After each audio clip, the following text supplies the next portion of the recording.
Selamat datang, ini kumpulan kami. Tajuk pembentangan kami ialah Pendigitalan Warga Emas Merapatkan Jurang Teknologi Antara Generasi. Dunia hari ini bergerak pantas dalam era digital.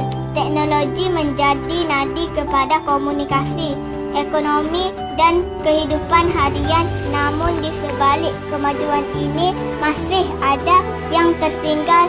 Bagi sebahagian warga emas, dunia digital terasa asing dan mencabar. Ramai warga emas menghadapi kesukaran menggunakan teknologi digital. Perkhidmatan perbankan atas talian, pembayaran tanpa tunai dan aplikasi komunikasi menjadi cabaran yang besar.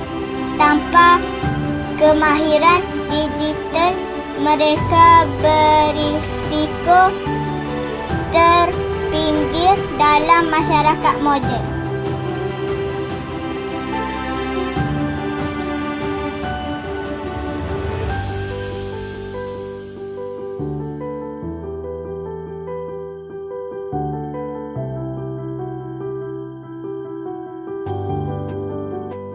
Namun perubahan boleh bermula dengan langkah kecil apabila generasi muda dan tua saling bekerjasama. Teknologi menjadi jambatan yang menyatukan mereka.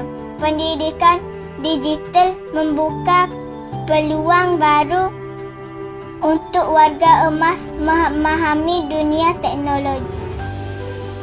Program pembelajaran digital dalam komuniti mampu memperkasakan warga emas dengan kemahiran teknologi asas.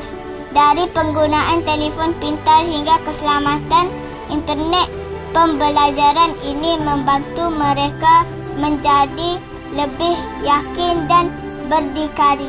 Bila warga emas menguasai kemahiran digital, peluang ekonomi turut terbuka luas. Mereka boleh menjual produk tradisional, berkongsi kemahiran dan menjana pendapatan melalui platform digital. Teknologi bukan sekadar alat komunikasi, ia juga menghubungkan hati dan mengurangkan rasa kesunyian. Dengan teknologi, warga emas dapat kekal berhubung dengan keluarga, rakan dan komuniti. Teknologi seharusnya menyatukan generasi, bukan memisahkan mereka. Dengan pendidikan digital yang inklusif, kita boleh memastikan bahawa setiap lapisan masyarakat dapat menikmati manfaat teknologi.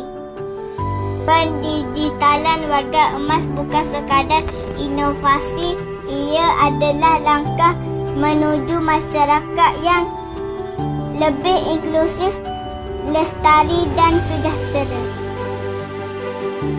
Sekian, terima kasih.